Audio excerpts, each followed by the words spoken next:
amical. Mais il doit tremper dans votre tasse. Pour boire, faites-vous fabriquer un nappe descriptif. C'est un roc. C'est un pic, c'est un cap. Que dis-je? C'est un cap. C'est une péninsule. Curieux. De quoi sert cet objet? Bonjour à tous, aujourd'hui je vous propose une vidéo un peu technique sur la prosodie. A priori vous vous dites tous What the fuck? Mais en fait cette vidéo, si vous la regardez attentivement, en prenant des notes, en faisant pause, en la regardant peut-être une deuxième ou une troisième fois, cette vidéo vous permettra de faire la différence et de cartonner en poésie si le sujet tombe à l'écrit ou si c'est l'objet d'étude que vous tirez à l'oral. Voici le plan de la vidéo. En introduction, pourquoi il est indispensable de savoir scander en classe de première. Première partie, la mesure ou comment utiliser ses doigts en français. Deuxième partie, toutes les règles de base pour lire et analyser l'alexandrin. Et puis en fin de vidéo, j'évoquerai rapidement quelques points que je développe dans des fiches mises à votre disposition dans la description de la vidéo.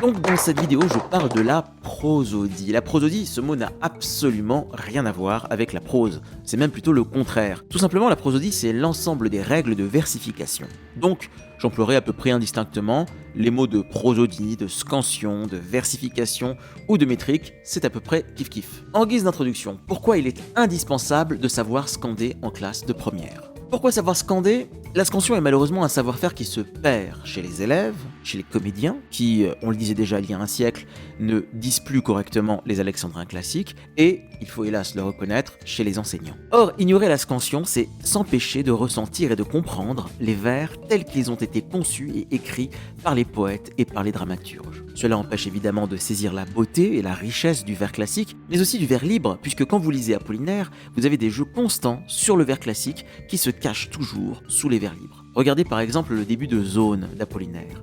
À la fin, tu es là de ce monde ancien, bergère, ô tour Eiffel, le troupeau des ponts belles ce matin. Donc si l'on ignore qu'il s'agit sous le vers libre de vers classique, si l'on ignore que le vers libre n'est en fait qu'une sorte de prolifération à partir du vers classique, une sorte de cancer qui atteint le vers classique, on ne voit pas qu'il s'agit d'un tétramètre classique à débit régulier. Je vous expliquerai ce que c'est tout à l'heure, avec une diérèse sur ancien. Une diérèse, c'est quand on prononce deux voyelles en deux syllabes, et non en une. Dans ce cas-là, c'est une synérèse. Et puis le deuxième vers, bergère, au tour Eiffel, le troupeau des ponts belles, qui se scande 2, 4, 3, 3, avec une rime interne en L, Eiffel, belle, et qui est prolongée par une mesure de 3 syllabes, ce matin, qui vient transformer l'alexandrin en vers libre ou en versé de 15 syllabes. Bref, ça c'est le point de vue intellectuel et sensuel relatif à l'appréciation des vers. Maintenant, si vous préférez que je présente les choses de façon très pragmatique à des élèves de première, par rapport aux enjeux du bac, qu'est-ce que je veux dire? Eh bien, à l'écrit, si vous tombez sur la poésie et que vous ne maîtrisez pas les règles de la versification, vous passerez automatiquement à côté de 50% de l'intérêt du texte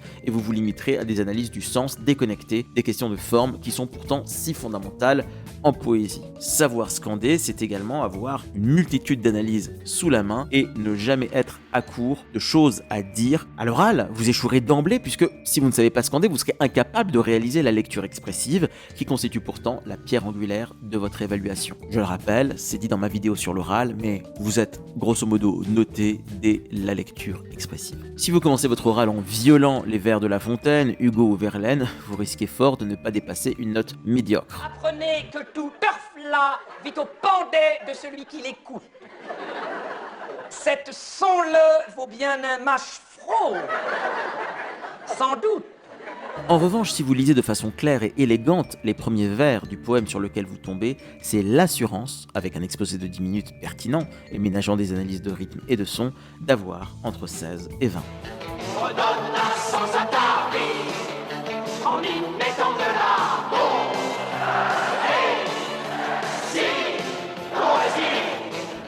Première partie, la mesure ou comment utiliser ses doigts en français.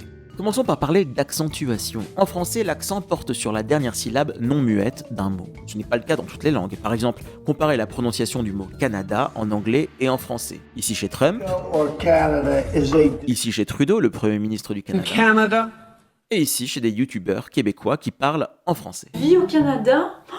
Les francophones de partout au Canada étaient pas mal considérés comme des citoyens de seconde classe. Je précise, en français, l'accent porte sur la dernière syllabe non muette d'un mot. On n'accentue pas la dernière syllabe muette, le E muet.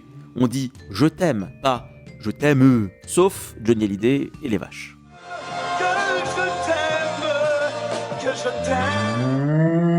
l'unité de base de la langue française est la syllabe. On ne parle pas de pied, attention, en français, on ne parle pas de pied, mais de syllabe. Un pied, c'est un groupe de plusieurs syllabes en grec et en latin, et plus généralement dans les langues où la quantité et la longueur des voyelles varient. En français, il n'y a pas de voyelles brèves et de voyelles longues, donc il n'y a pas de pied. Bref, la syllabe, voilà la base de la prosodie, et c'est là que vous allez avoir besoin de vos doigts.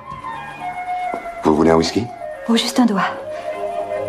Vous voulez pas un whisky d'abord? Alors pas juste un doigt, mais bien vos 10 doigts. Et si vous êtes manchot, vos orteils, si vous avez des orteils. Ce que cette vidéo va vous apprendre, c'est que la poésie diffère du langage courant, et même du langage soutenu. La diction, l'articulation diffèrent. Plus le temps passe, et plus la poésie en vers régulier peut nous sembler étrangère au français tel que nous le parlons. Voici par exemple un enregistrement du Pont Mirabeau, lu par Guillaume Apollinaire, pourtant inventeur par ailleurs du vers libre. Et vous allez constater à quel point sa diction se rapproche d'une déclamation, à quel point elle comporte un élément théâtral, pompeux, emphatique. Sous le pont Mirabeau coule la Seine, et nos amours, faut-il qu'ils m'en souviennent, la joie venait toujours après la peine. Vienne la nuit, sonne l'heure, les jours s'en vont de demain. Il y a donc des codes du vers qu'il vous faut apprendre et maîtriser. La mesure, on pourrait dire aussi le mètre, est un regroupement de syllabes. Par exemple, dans ce vers de Racine... Que de soin m'eût coûté cette tête charmante. Que de soin m'eût coûté cette tête charmante. Que de soin m'eût coûté cette tête charmante. Ta ta ta ta ta ta ta ta ta ta ta. 1, 2, 3, 1, 2, 3, 1, 2, 3, 1, 2, 3. Il y a 4 mesures. Dans ce vers de Mr V. Négro, même de la pluie, j'ai pas peur. J'ai toujours mes outils, mon arrosoir, mes bottes et mon sécateur, sécateur, sécateur, sécateur, sécateur, ouais. Sécateur, sécateur, sécateur, sécateur, sécateur, ouais. Il y en a 5. Ta ta ta ta ta ta ta ta ta ta ta ta ta ta ta ta. Bref, maintenant qu'on sait ce qu'est un accent, une syllabe et une mesure, on peut passer au vers. Le vers, il existe différents types de vers. Les plus fréquents en français sont l'alexandrin, le décasyllabe et l'octosyllabe. C'est sur l'alexandrin que nous allons nous concentrer, parce que c'est le plus fréquent, celui que vous allez le plus souvent retrouver dans vos descriptifs, et qu'on retrouve même dans Astérix. Tu dois être gelé si tu viens d'Alexandrie. Je suis mon cher ami, très heureux de te voir. C'est un alexandrin. Deuxième partie, toutes les règles de base pour lire et analyser l'alexandrin. Alors l'alexandrin c'est 12 syllabes. Techniquement, on devrait plutôt d'ailleurs l'appeler un dodécasyllabe. Dodécasyllabe, bon c'est pas très joli. Alors il faut dire que le roman d'Alexandre, au XIIe siècle, fut un vrai best-seller au Moyen-Âge. Or, ce roman d'Alexandre, donc qui parle d'Alexandre le Grand, était écrit en dodécasyllabe, là où la plupart des grandes œuvres épiques et romanesques en vers étaient écrites jusque-là en décasyllabe, vers de 10 syllabes. Donc, à cause du succès du roman d'Alexandre, écrit en dodécasyllabe, on appelle depuis les dodécasyllabes des alexandrins, vous l'avez compris. Alors commençons à parler des pauses, autrement dit des silences. Le silence, c'est important. Sacha Guitry disait de Mozart que les silences qui suivaient les morceaux de Mozart étaient encore du Mozart. Ou comme disait Daniel Balavoine... Puis je me dis que le français est une langue qui résonne. Bref, le silence est le moment de la respiration, mais aussi de la résonance, de la vibration du vers. Dans un alexandrin classique, il y a 3 silences, soit 3 pauses. En fin de vers, au milieu du vers, et dans chaque moitié du vers. Alors en fin de vers, le silence est le plus long, car il y a, au XVIIe et XVIIIe siècle, une correspondance entre la syntaxe et la prosodie. Pour simplifier, un vers, au XVIIe, XVIIIe siècle, est égal à une phrase ou à une proposition. Évidemment, cela change à partir du XIXe siècle et du romantisme, avec la pratique de l'enjambement lorsque la syntaxe et la prosodie ne concordent plus. Ce qui donnera des rejets, par exemple chez Verlaine, « Je ne crois pas en Dieu, j'abjure et je renie toute pensée ». On a un rejet de toute pensée. Ou des contre-rejets, donc c'est le contraire, c'est quand un bout de phrase est rejeté mais en arrière. Par exemple, chez Baudelaire, l'espoir, qui va rimer avec noir, l'espoir, vaincu pleure et l'angoisse atroce despotique, sur mon crâne incliné plante son drapeau noir. Donc rejet et contre-rejet peuvent être plus généralement être appelés enjambement parce que la syntaxe enjambe le vers. Si vous ne savez pas si c'est un rejet ou un contre-rejet, appelez ça un enjambement, c'est plus facile. Du coup, la pause en fin de vers est de moins en moins respectée à partir du 19e siècle.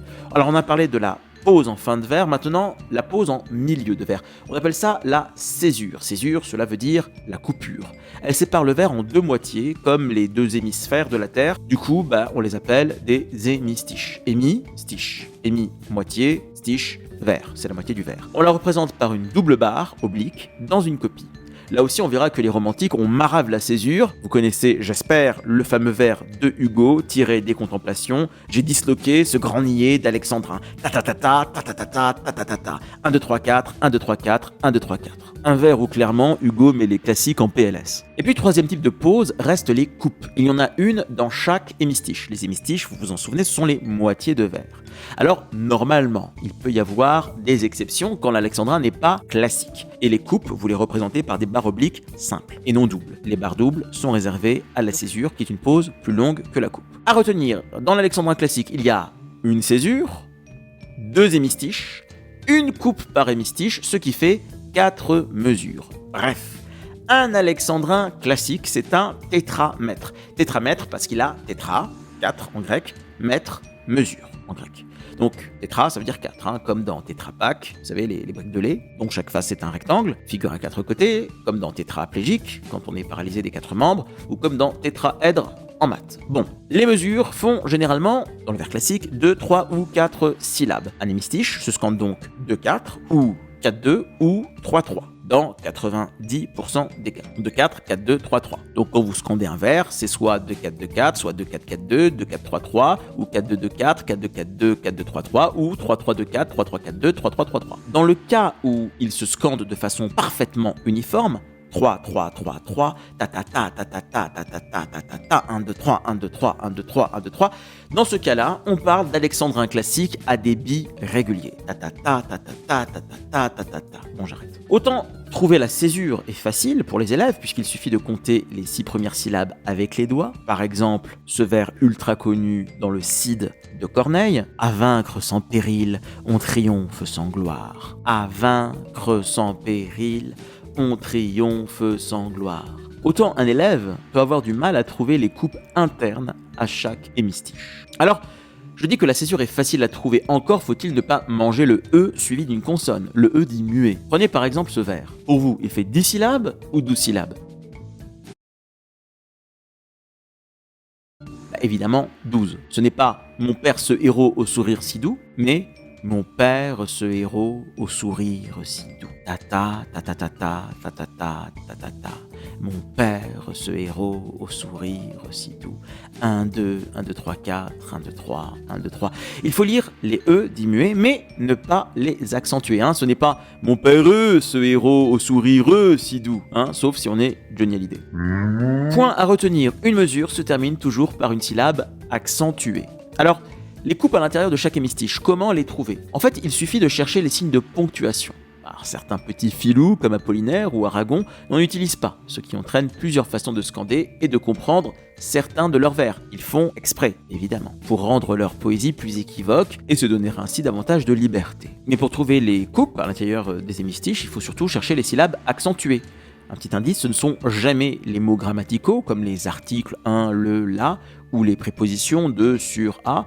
Bref, on ne dit pas « mon père ce héros au sourire si doux », mais en général, la syllabe finale d'un nom commun ou d'un verbe.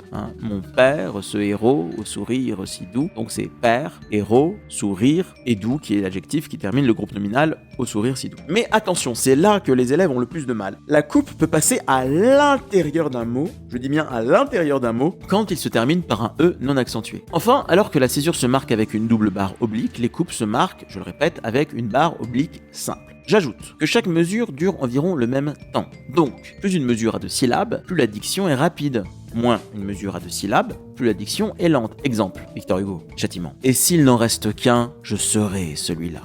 Donc, et s'il n'en reste qu'un, il n'y a pas de coupe dans le premier hémistiche.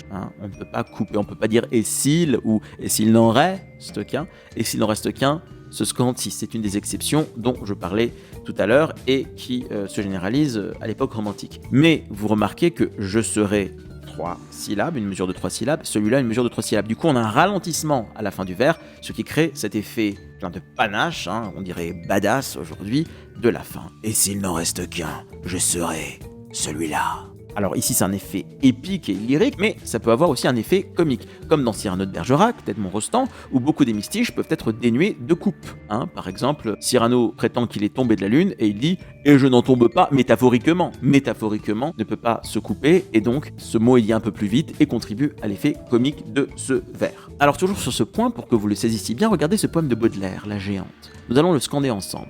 Ça vous fera un petit entraînement. Alors pour vous raconter rapidement le poème, le poète s'imagine tout petit en excursion sur le corps nu d'une femme géante. C'est extrêmement sensuel. Parcourir à loisir ces magnifiques formes, ramper sur le versant de ses genoux énormes, et parfois en été, quand les soleils malsains lassent la font s'étendre à travers la campagne, dormir nonchalamment à l'ombre de ses seins, comme un hameau paisible au pied d'une montagne. Donc si on le scande, cela donne 1, 2, 3, 1, 2, 3, 1, 2, 3, 4, 1, 2, 1, 2, 1, 2, 3, 4, 1, 2, 3, 4, 1, 2, 1, 2, 3, 1, 2, 3, 1, 2, 3, 4, 1, 2, 1, 1, 2, 3, 4, 5, 1, 2, 3, 1, 2, 3, 1, 2, 1, 2, 3, 4, 1, 2, 1, 2, 3, 4, 1, 2, 3, 4, 1, 2, 1, 2, 1, 2, 3, 4. Ce sur quoi je veux attirer votre attention, c'est le quatrième vers. Là, cela font s'étendre. On a une coupe ici qui est irrégulière, qui n'est pas classique, 1, 5. Et du coup, on a une seule syllabe, las, dans une mesure. Et forcément, comme toutes les mesures sont censées durer à peu près la même longueur dans un vers en français, dans un alexandrin en français, on va passer plus de temps à dire ce mot las. Et toute la volupté et la sensualité du poème sont dans ce las qui s'étire langoureusement. On imagine le corps de cette femme comme celui d'une chatte. D'ailleurs, les Fleurs du Mal sont pleins de poèmes qui parlent de la volupté des chats. Comme un chat, cette femme s'étend langoureusement et on imagine que le poète s'apprête à explorer ses formes. Un autre exemple connu, dans Médée, une pièce de Corneille, « Dans un si grand revers, que vous reste-t-il ? Moi ». Alors vous avez ici « Que vous reste-t-il ? 1, 2, 3, 4, 5. Moi, 1 ». Alors ici, évidemment, la réplique « moi » qui occupe une mesure entière est mise en avant. J'en ai parlé rapidement, le romantisme a généralisé l'emploi d'un vers qu'on peut scander 4, 4, 4 et qui efface la césure à la 6e syllabe. On l'appelle le trimètre romantique. Trimètre, vous avez compris, tri, 3, mètre, mesure. C'est un vers qui a 3 mesures au lieu de 4, contrairement au tétramètre. Généralement, ce trimètre a un effet dynamique sur le vers, il introduit une rupture, comme on l'a vu tout à l'heure avec le fameux vers de Hugo, j'ai disloqué ce grand niais d'Alexandrin. Voilà, maintenant vous savez scander, mais à quoi ça sert, ou plutôt comment on s'en sert? Eh bien, une fois que vous avez scandé un poème ou quelques vers, vous pouvez faire apparaître des parallélismes de construction et des chiasmes rythmiques. Vous pouvez montrer que certains mots sont mis en valeur, car ils sont placés à la césure, suivis d'un silence significatif. Vous pouvez mieux étudier des assonances et des allitérations, qui s'entendent davantage et sont donc plus importantes en fin de mesure, sur une syllabe accentuée. Par exemple, dans le fameux vers d'Andromaque, « Pour qui sont ces serpents qui sifflent sur vos têtes ?» L'allitération sifflante S est aisée à remarquer, mais la scansion permet de souligner pour qui, 1, 2, sont ces serpents, 1, 2, 3, 4, qui sifflent, 1, 2, fleu sur vos têtes, 1, 2, 3, 4, de souligner l'assonance en voyelle aiguë I, pour qui siffle, et souligne l'horreur de la scène. Puisque Oreste, le personnage qui prononce ce vers, croit voir à ce moment-là des femmes monstrueuses dont les cheveux sont des reptiles, ce sont les Érinies dans la pièce. Il y a 1000 choses à rajouter, notamment tout ce qui concerne la phonétique, les syllabes ouvertes et fermées, les voyelles nasales, les consonnes explosives, les sifflantes, les dentales, la scansion des décasyllabes, 6-4 ou 4-6, et puis à partir de Musset et surtout Verlaine au XIXe siècle, 5-5. Pour le vers classique, l'alternance des rimes féminines et masculines, la proscription du hiatus, la proscription des rimes banales, quand on fait rimer ordre et désordre par exemple, la distinction entre vers variés, comme chez La Fontaine, et vers libres à partir de Sandrard et Apollinaire, qui diffèrent lui-même du poème en prose et de la prose poétique, les différentes et très nombreuses formes poétiques, du sonnet au pantoum en passant par la ballade.